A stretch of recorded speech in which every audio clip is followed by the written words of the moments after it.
So I wanted to talk a little bit about a hot new device, a hot new phone released by Samsung, the S20 Ultra. And the reason I want to talk about it is because I've been using it. I switched over to this phone. I was using an iPhone for a while. I was using a Pixel phone before that. Well, you know, that's kind of how it goes around here. That's the job. You try a lot of different phones, you figure them out. You figure out the things that you like, you figure out the things that you don't. So I thought it would be cool at this moment, given some initial exposure to this device, to lay it out for you, to give you 5 reasons you might want to get this phone, or at least 5 observations, 5 things I like about this particular device. They're not exclusive to the Ultra. Some of the factors would also apply to the other devices, the S20, S20 Plus. Not exactly, but like Will's using the S20, the regular S20. The number one thing that I like about this phone, having used it now for, I don't know, maybe 3 days, is the display. Now, I don't know if that's surprising to you or not. You probably imagined that would be the case. Maybe you thought I was gonna say camera. The display, I put it at number 1, just because of how big it is. I guess I feel like if you were out there as a smartphone buyer in 2020, you got a budget to support this particular phone. And believe me, it is a budget. Full disclaimer, everything I say here applies to a very expensive phone, but you already know that since you clicked on it. If you want the biggest, baddest display, this is probably it in 2020. At this scale, it's the biggest display Samsung has put on a device, and that includes the Note series, which typically had the biggest displays. So it's got a massive display with very little obstruction from any type of cutout. Of course, we have the single front-facing camera symmetrically in the middle with a small hole punch. It has ultra high brightness, and believe me, I'm a bit of a brightness aficionado. I'm always looking for the brightest screens in daylight, outside. I pay attention, I'm curious. This one is one of the brightest I've ever used. You add to that 120 hertz refresh, and I've explained this to you in the past with other high refresh rate devices. This has a tremendous impact on how snappy the phone feels when you're interacting with it, how fast it feels, and it won't completely show up to you on camera, but once you get this in hand, it's going to be hard for you to go back to a regular 60 hertz phone. And since the last phone I was using before this one was an iPhone 11 Pro Max, which is a 60 hertz device, the gap, the jump was significant, and it's like, man, look what I was missing. It's not just speed, it's also sort of a smoothness that comes along with that 120 hertz. Now keep in mind, it does use battery, and that has been one of the criticisms of this particular device. Even though it's a big footprint, it has an enormous battery in it.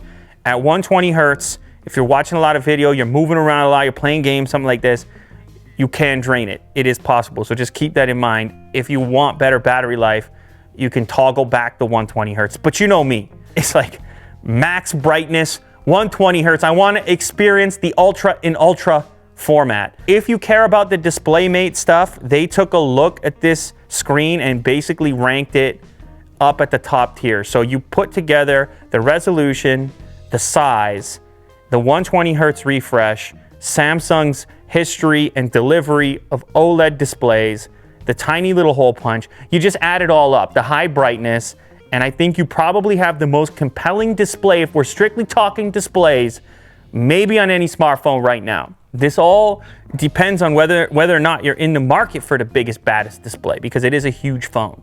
So I could see some people maybe with a smaller hand, or you just don't want to have a beast in your pocket. You just say to yourself, I can't handle it, I'm not going to do it, or maybe you don't have the budget for it. So I hear you when it comes to that as well. Will is one of these people. He decided to go for the S20 Standard Edition. He's been customizing it. He absolutely loves it. All right, number 2, this is a weird one, and it does apply to every single new S20, or, well, the latest Samsung stuff in general. One UI, the new One UI.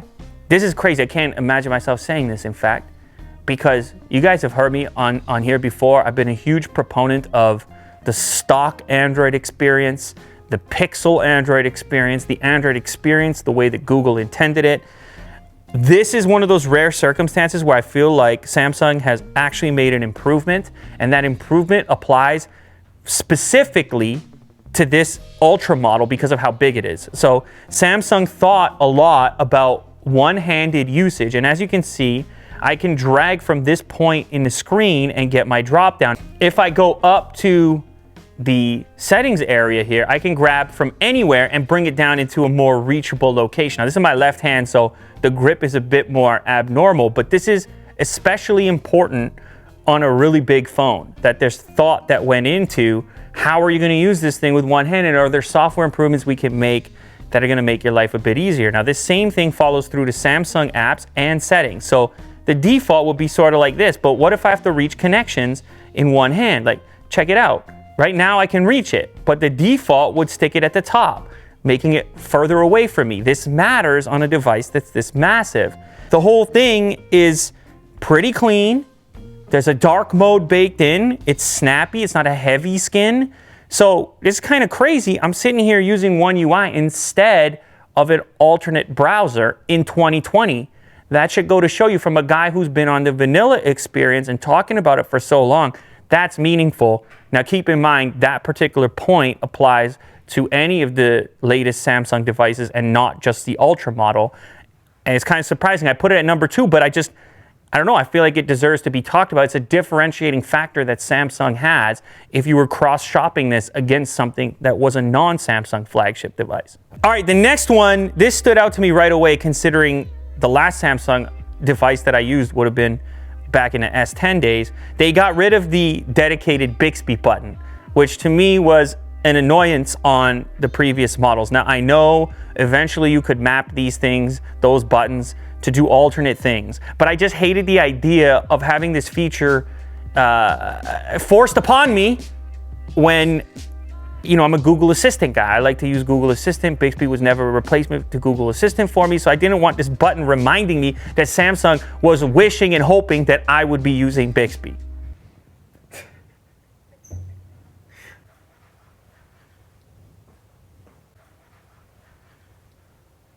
I feel like he's back into chasing his tail now that he's wearing the thing. So yeah, I was one of those guys. I was trying to disable and remap the Bixby button, and it was okay. That was a decent substitute, but it just felt unnecessary, and it was just hard for me to get it out of my psychology that this button represented Bixby exclusively. And sometimes I would press it accidentally, and then in the initial way that you would disable it, you could still launch it by double tapping. It was just, I just wanted to be rid of it. And they did that on this device, which is, it means that Samsung's listening to the customer base. And I think that's always a good thing. So now instead, if you head over to the power settings into the side key settings, you can actually do whatever you want, even with the power switch. So if you still want the Bixby situation, you just do it from the power button. It can either be a double press or a press and hold if you happen to be a Bixby user. So that's a better implementation, gives you more control. It's within the One UI. So I just think I think Samsung made the right move there. This is my fourth, and keep in mind, I'm trying to keep it to things that are not obvious. These 5 characteristics that I think will make you want to pay attention to this particular device. Obviously, it's very powerful. It has all this RAM. It has the latest chip from Qualcomm. Of course, it has all those things going for it, but I was trying to keep it more into things you might not think about, or things that I experienced and noticed having the device in hand. So this next one actually has to do sort of with the display again and the flatness of it. Samsung has been through a variety of different curvatures to the edge of the display, dating back to the device that actually had the name Edge in it. That was a very aggressive edge that they had. And they've been playing around, toying around with different versions of it leading up to this one. I think they have finally nailed the right edge in 2020, if you could say that. Now, I know other manufacturers are going bananas with the waterfalls and so forth, but from a person who's used them all, up until this point, there hasn't been the perfect implementation. You would get these unintentional presses on the side sometimes. You would lack a place to grip. They look great. They look very science fiction with the waterfall display, but from a practicality, from a usage perspective, there's still no substitute for a confident grip. So this particular curvature still diminishes the appearance of a bezel, but it keeps it flat enough that there's no unintentional presses. And if you pair a case with the device like I have here, it's even less likely that you're going to touch where you don't want to, because now you have this nice substantial section that you can grip onto, as you can see right here. Now, of course, this is a thin case, so it doesn't obstruct the original grip too much. It's not a massive impact, but it just gives you a little bit more to hold on to and gives you less likelihood of interacting with the edge at all. I think they have nailed the curvature for now. All right, now I can't talk about the S20 Ultra without talking about the camera. It's a very important component here. It's massive, it's standout. It's the first thing you see with this device. If I pull this out of my pocket, people are gonna talk about this camera. They're gonna know right away what this phone is because of the camera. Now the camera has been a bit controversial. So it might seem odd to you that I'm saying it's one of the top 5 reasons to consider this phone. Controversial in the sense that there's been some issues. Samsung saying, oh, there's gonna be some improvements on the camera. We're gonna have some next software. There's been some issues with autofocus, been some issues with image processing. So these are things you could address with software, but there's also this argument that you shouldn't have to ask for that. It should be out the gate, out the box, maximum performance. But Samsung gives you access to a full-out pro mode on here, which can eliminate a lot of that post-processing. The reason I put it at number 5 is because of camera versatility, which I think is where this particular device shines. Where out of the box, Samsung gives you more control over how the camera operates compared to other manufacturers. There's just so much that you can modify within the camera app. The same thing applies to the video mode, which goes all the way up to 8K. Plus, there's still no real perfect substitute for optical zoom. It performs better than the other zooms, particularly the digital zoom that the Pixel tries to do, at least up to around 10x, certainly at 8x. You're gonna get more sharpness, less software guesswork. This is an area where the hardware is still outperforming even the best software in the world at trying to figure out what a zoomed image should look like. The wide angle camera, I've been using it outdoors. I've been impressed with it, posted a couple pictures from it.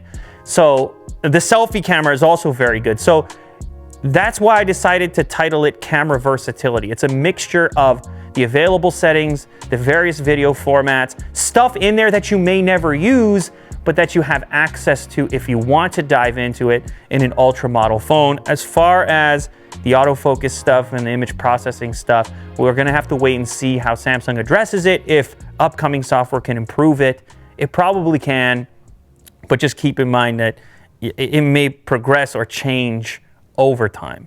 My last one is an honorable mention, and it also applies to all the various Samsung devices. And if you caught the most recent video, then you're already aware of it, and that is Samsung DeX, which allows you to plug this horsepower into a laptop or desktop style environment with a keyboard and a display.